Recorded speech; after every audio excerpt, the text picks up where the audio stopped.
Постсоветский навиоп, у которого нет культуры, у которого была какая-то условная интернациональная советская культура, которая на самом деле, мы все прекрасно знаем, она была прорусская, она была построена на русской культуре. Это принимает монструозные иногда формы просто эксплуатации. Да, это кринж. Но это приятный кринж, это наш кринж, это кринж, существующий внутри культуры. Who am I to judge, как говорится. Почему площадки, которые предоставляют нам как бы слово, это те же самые площадки, против которых мы должны бороться. Вот.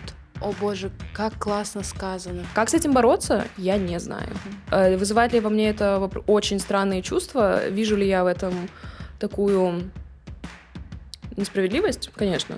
Все то, что я чувствовала, что оно делает со мной что-то, оно никогда не поедет ни на биеннале, никуда, понимаешь? Потому что оно слишком сложное, чтобы сделать буклет про это, понимаешь? Да, я понимаю. Мы об этом говорим все время. Да, мы говорим, вот, совок, потеря культуры, потеря языка, все дела. Что нам с этим делать, кроме как заставлять других людей чувствовать себя плохо?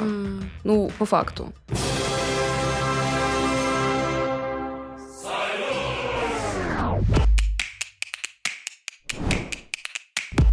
Эскимо по 3 копейки, дружба народов, коммунизм. Устали от романтизации совка? Мы развеем эти и другие мифы в нашем подкасте «Одеколон».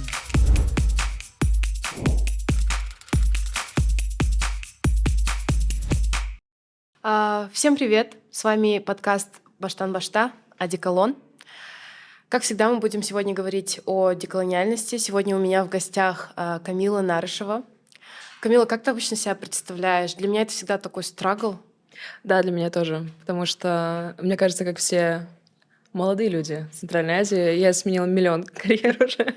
Да, я обычно говорю, что я кураторка, диджейка и менеджерка культурных проектов. Вау. Вау. Офигенно. Мы только что обсуждали о том, насколько тема деколониальности, она настолько сильно вошла в наши жизни, особенно с начала войны. И иногда даже бывает такое ощущение, когда ты устаешь немного от этого. У тебя бывает такое? Да, особенно, наверное, за последний год. Появляется ощущение, что от тебя постоянно ожидают, особенно если ты как бы человек, работающий в культуре, в каких-то околокультурных сферах. От тебя постоянно ожидают, что ты не просто знаешь вообще, не просто погружен в деколониальный дискурс, но что ты в нем разбираешься, что ты его поддерживаешь, и что все твои, неважно, личные или профессиональные интересы должны всегда быть связаны с этим. И это действительно выматывает, потому что, да, как бы мы этим живем, мы заинтересованы в этом, но деколониальный дискурс весь о том, чтобы выйти за пределы какой-то категории, в которую тебя насильно пихают, и в итоге это превращается в то, что тебя, опять же, насильно пихают в категорию, в которой ты не то чтобы... Это превращается в своего рода работу. Да. I don't want it to be a chore. Я не хочу, чтобы это ощущалось так, как будто я бесконечно только об этом должна думать. Я думаю об этом так и так. Плюс ко всему это еще превращается в гонку, что выматывает просто и, наверное, еще сильнее. У меня был забавный довольно кейс. Я делала лекцию о памяти. В целом я люблю работу с памятью. Мне это одна из тем, которую я пытаюсь все время развивать. И вместо того, чтобы поддержать как-то разговор, в меня полетело миллион вопросов, которые были больше связаны с тем, насколько я знаю деколониальный дискурс и людей в нем работающих там, в Центральной Азии или в Казахстане, чем на самом деле на тему. И это невероятно выматывает, потому что это превращается в просто в какую-то такую гонку, кто кого передеколонизирует. И это, не знаю, это неэффективно, и это действительно просто ощущается как... Ой, не знаю, как очередная такая полочка, в которую тебя хотят засунуть. Как такой немножечко шлейф, да, чуть-чуть. Все играем немножечко в шлейф. А что для тебя, ты говоришь, работа с памятью, что для тебя вообще является, как бы представляет вот именно сам процесс, действительный деколониальный процесс? Заключается ли он вокруг самого дискурса или есть какие-то моменты, когда он действительно происходит? Например, что бы ты могла рассказать об этом? Вообще, мы вот как раз опять же болтали, я рассказала о том, что для меня становление, наверное, прям поиск деколониального дискурса произошел, когда я из Казахстана переехала учиться в магистратуру. Я уехала из всех стран, я уехала в Россию, в такой страшно диссидентский вуз, который, разумеется, прикрыли после начала войны. Это был Барт колледж в Питере.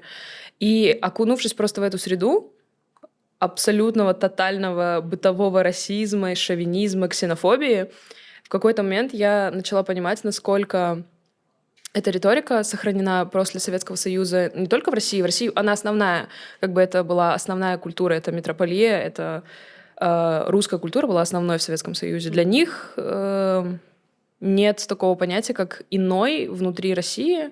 Ты можешь быть россиянином или ты можешь быть там русским. Все остальные — это как-то какие-то люди.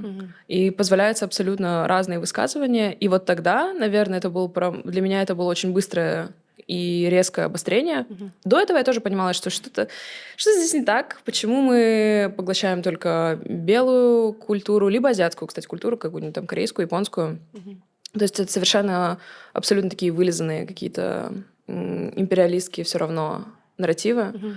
И для меня в начале всего какого-то своего пути, для меня это был импульс искать, почему определенные вещи являются таковыми, то есть откуда берутся какие-то идеи, какие-то мысли, какие-то высказывания. Я хорошо помню, как я начала пресекать и внутри себя, и в своем кругу какие-то странные, такие совершенно бытовые высказывания, какие-то hate speech, ксенофобные какие-то фразы и выражения. Сейчас я понимаю то, что для меня деколониальный весь процесс, он больше о том, насколько мы колонизируем сами себя знанием, информацией, какими-то, наверное, восприятием себя в культуре тоже, потому что деколониальность — это, разумеется, супер, как бы я сидела здесь и говорила, что это не супер. Но есть у этого обратная сторона, когда люди, которые совершенно не про деколониальность, пытаются это впитать в себя, экзотизировать всю эту историю как такой очередной fun little left-wing thing, такой тренд как бы. И вот здесь, сейчас как бы со временем, если тогда я работала больше с деколонизацией самой себя, что я из себя представляю, какое культурное наследие я несу, как это культурное наследие встраивается в историю мира, в историю Казахстана, в историю Центральной Азии. Вообще, где я нахожусь на пересечении разных культур, какую-то свою интерсекциональную деколониальную позицию, то сейчас я стараюсь смотреть и с критической точки зрения на это тоже. Потому что за последние 3 года, наверное, по моему мнению, произошел такой интересный шаг, когда культура впитала в себя деколониальные риторики и начинает их выплевывать обратно в виде каких-то таких лозунгов.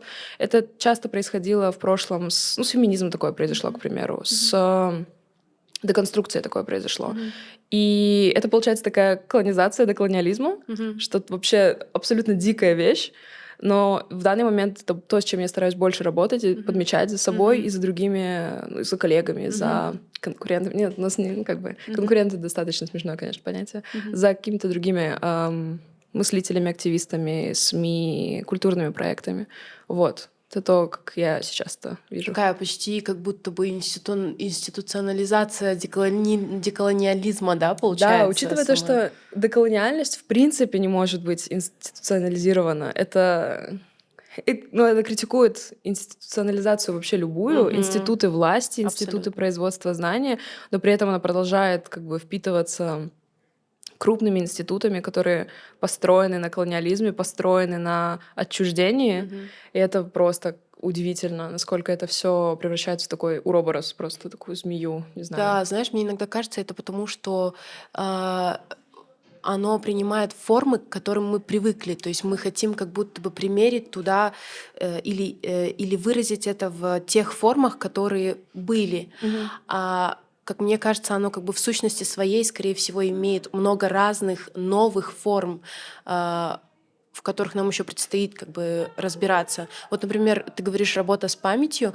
Для меня было совершенно вот из личного опыта. Я играла в спектакле, который называется «Голос», и там был момент, когда я на себе ощутила что-то очень странное и невероятное. Там в спектакле говорится о раскулаченных кыргызах в 30-х годах, которых раскулачивали и ссылали в Украину.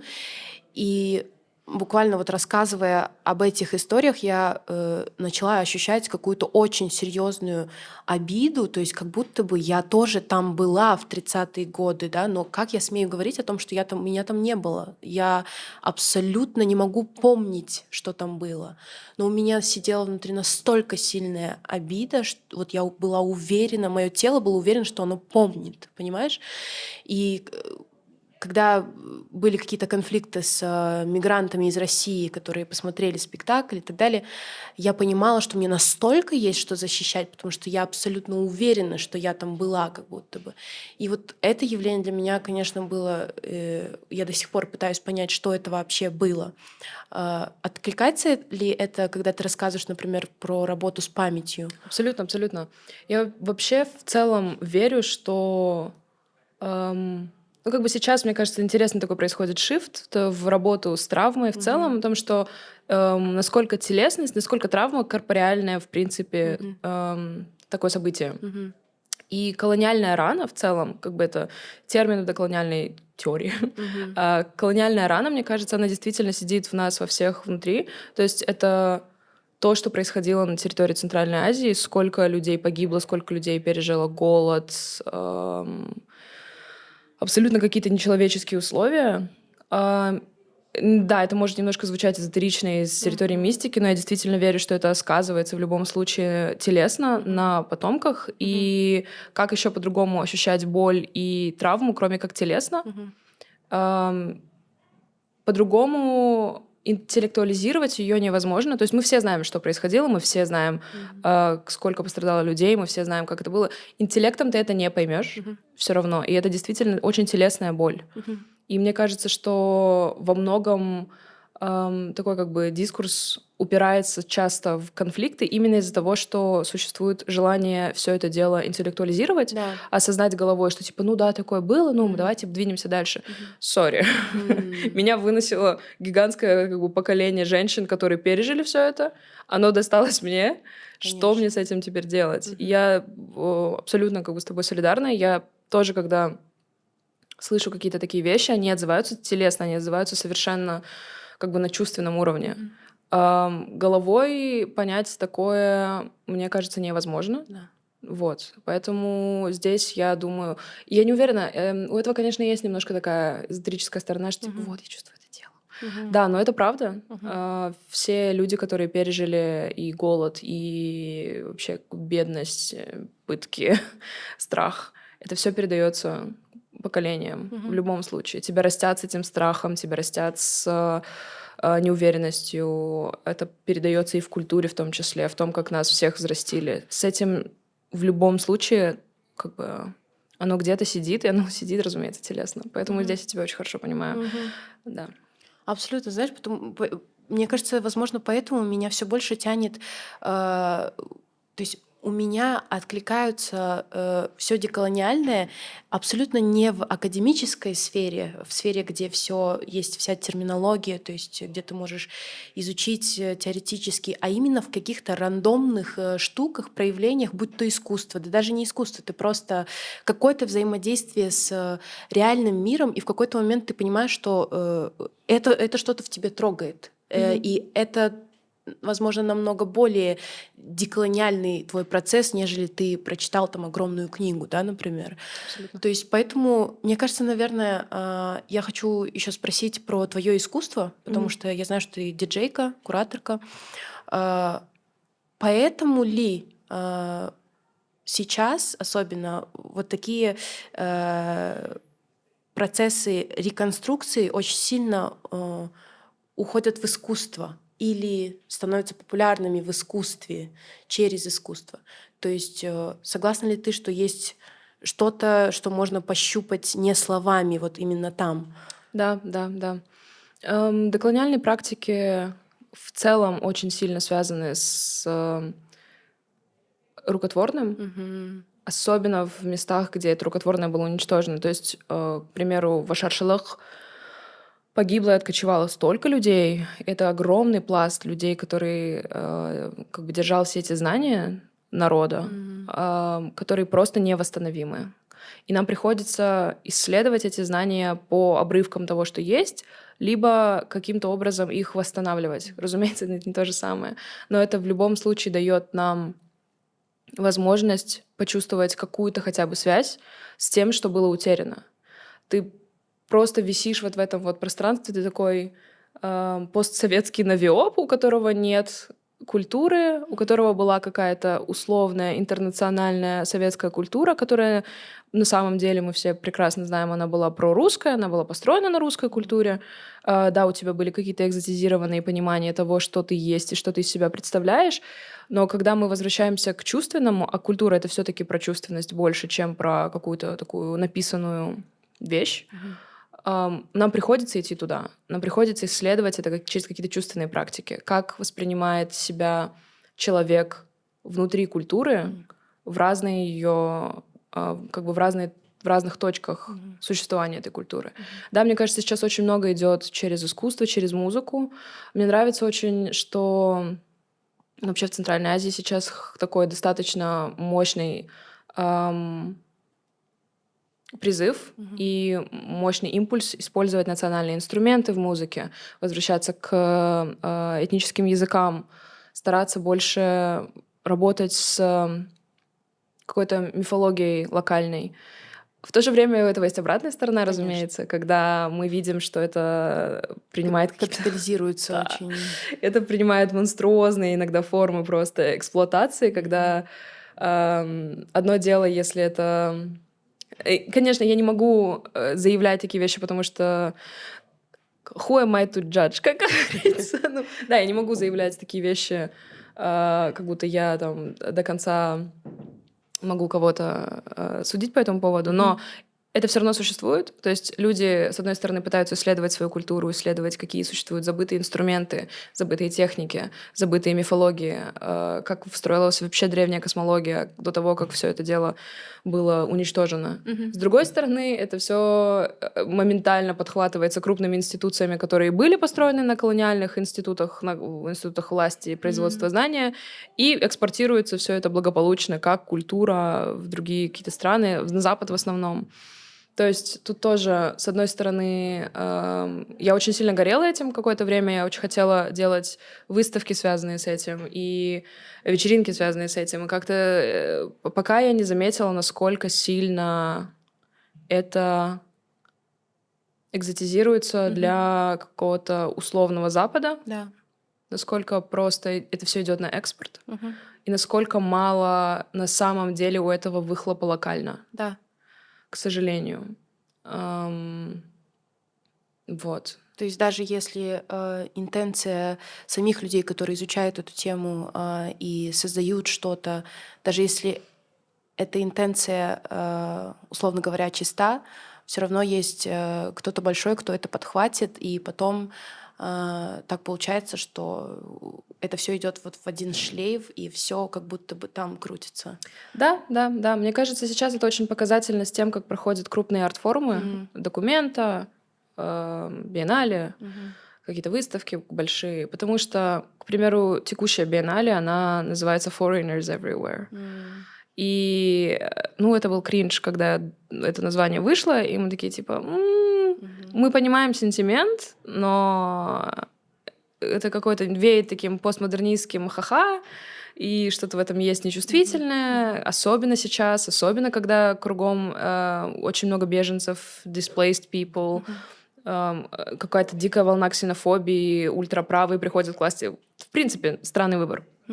Но потом ты видишь список участников, и ты думаешь, классно, супер, а потом ты видишь, как это все работает, и ты понимаешь, что это просто очередная попытка засунуть очень злободневный, еще только формирующийся дискурс вот в этот вот огромный институт, который весь веками, не веками, ладно, но годами, десятилетиями строился на том, чтобы концептуализировать и максимально извлечь физическое, как бы такую суть физическую в мир идей, в мир концепций.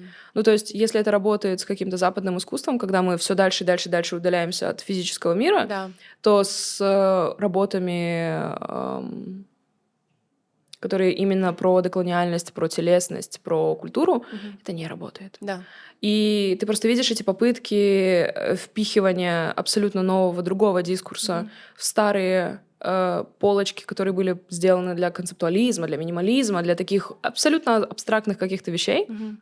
Ты понимаешь, что это не работает, но при этом это упорно продолжает происходить. То есть это все пихается и пихается, и пихается, и этого абсолютно ноль. Какой-то такой... Не то чтобы отсутствует выхлоп, у этого есть выхлоп, об этих людях говорят, это здорово, но это такой минимальный выхлоп. Это никак не продвигает вперед вопросы о том, что мы должны делать дальше. Да, классно, мы все определились, что мы делаем это, а что мы делаем дальше, что нам с этим делать? Почему площадки, которые предоставляют нам как бы слово, это те же самые площадки, против которых мы должны бороться? Вот. О боже, как классно сказано. Почему площадки, которые предоставляют нам слово, это те же площадки, с которыми мы Должны бороться, да. должны бороться. Да. И это так сложно, потому что это вгоняет тебя тоже, знаешь, в такое состояние, типа, а о чем я здесь могу говорить, а о чем я не могу. То есть... И потом оно все обретает такую форму, когда ты пытаешься быть и деколониальным, глубоко осмысляющим что-то свое, и при этом быть актуальным в каком-то вот таком абстрактном, западном, очень постмодернистском искусстве, знаешь. И это же настолько далекие вещи, и так получается, что твое искусство существует вот где-то везде. Оно такое, как будто бы не пощупать, не потрогать в итоге получается. Да, согласна. Я не понимаю до сих пор, как я к этому отношусь. У меня есть определенно некоторая доля разочарования, потому что все внутри... Деколонизация, в принципе, строится как горизонтальная штука. Это горизонтальная вещь. Искусство — вещь страшно иерархичная, особенно современное искусство. Есть начинающие художники, есть суперзвезды, есть кураторы-дилеры, все вот эти вот ребята, которые на самом деле просто работают на экспорт культурной индустрии. И да, есть какие-то монструозные культурные индустрии, вроде музыки, к примеру, где существуют лейблы, вот эта вот вся история. И есть искусство, которое, в принципе, старается... Моя проблема с искусством связана с тем, что искусство любит косплеить свободу, хотя свободы там совершенно никакой нет. Ну, то есть все связано на связях, на деньгах, которые часто добыты каким-то кровавым путем, на каких-то таких очень спорных практиках, на экзотизации в основном. И здесь у меня всегда возникает вопрос о том, кто в итоге оказывается лицом репрезентации Вот именно. для нас. Кто в итоге оказывается этим лицом. Чувствую ли я большую связь с людьми, которые, я не знаю, живут в Аральске, чем с людьми, которые выставляются в Париже? Да, наверное, да. Потому что мы больше как бы... Хотя я не говорю, что я тоже... Я ужасно привилегирована, и у меня... То же самое. Абсолютно. Я не пытаюсь косплеить из себя девушку, которая выросла вне города или еще что-то. Это совершенно не то, что я пытаюсь сделать. Но при этом я понимаю сентимент того, что я не могу говорить за этих людей. У этих людей должна быть платформа и способ самим говорить за себя. Что делает Савриск в этом плане, так это берет нарративы и их дистиллирует для того, чтобы они существовали в таком чистом очень критически осмысленном, условно, варианте, где-то на международном арт-форуме, где на это смогут посмотреть какие-то люди, которые тоже страшно привилегированы. Да. Как с этим бороться, я не знаю. Вызывает ли во мне это очень странные чувства? Вижу ли я в этом такую... Несправедливость, конечно, но что с этим делать, я вот тоже не могу понять. Это вопрос, которым я стараюсь задаваться постоянно и задаюсь, но ответа я на него пока не вижу, к сожалению. Аж прям грустно, знаешь, мне кажется, что я с тобой действительно полностью согласна. Все самое, ладно, наверное, самое деколониальное говорить не очень хорошо, но все то, что я чувствовала, что оно делает со мной что-то, оно никогда не поедет ни на биеннале, никуда, понимаешь? Потому что оно слишком сложное, чтобы сделать буклет про это, понимаешь? Да, я понимаю. Я абсолютно понимаю. Я абсолютно понимаю. А, Тойские Да. песни, например, возможно, даже и... Ну, тойских песен, наверное, на биеннале никогда не увидим. Но они действительно делают со мной намного больше. Даже если мы их там увидим, они будут сделаны в максимально постироничном виде. В них будет отсутствовать искренность, с которой Да. люди к ним реально подходят. Да, это кринж. Но это приятный кринж, это наш кринж, это кринж, существующий внутри культуры. Со мной это все говорит намного на более понятном языке, Абсолютно. чем, я не знаю, Абсолютно. какая-то выставка, которую я никогда не увижу. Да, абсолютно Да. согласна. Ну, мне кажется, хорошим показателем того, насколько работает ли произведение искусства, является показ этого произведения искусства в среде, в которой оно было произведено.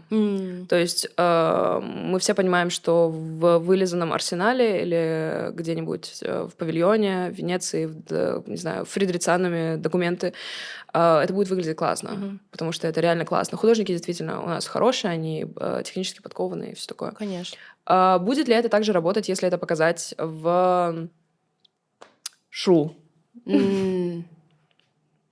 Будет ли это работать, если мы поедем в Ош и там покажем то же самое? Вопрос. Будет ли это работать? Работает ли это, собственно, для людей? Да. Понятно ли это людям, которые являются частью среды, продуктом среды? Если это для них не работает и у них появляются вопросики, то хорошо задаться вопросом, не экзотизирует ли это их. Да. Потому что это понятно, что в прошлом, там, я не знаю, Бойс какой-нибудь там экзотизировал культуру азиатскую через свой войлок жира, вот это вот все. Но если мы делаем то же самое, чем мы лучше? Чем мы лучше какого-то белого мужика в жилетке, я не знаю. Вот. Да, мне кажется, как людям, которые занимаются сейчас искусством, очень было бы классно более открыто задавать друг другу вопросы, себе вопросы, и как-то, пытаться какое-то первичное что-то найти и, знаешь, взаимодействовать больше с, собственно, реальным миром и Да. выходить из своего пузыря. Да, я согласна, потому что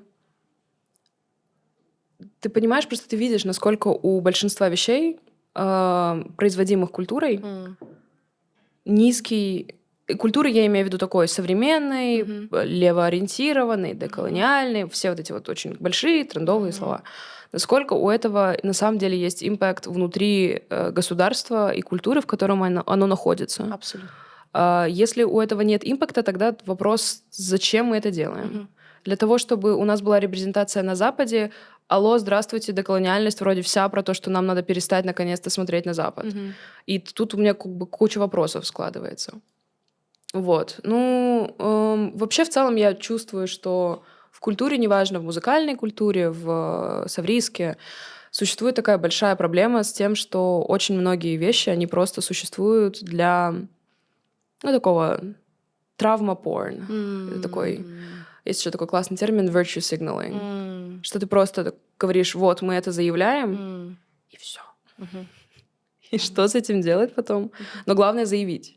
А делать что?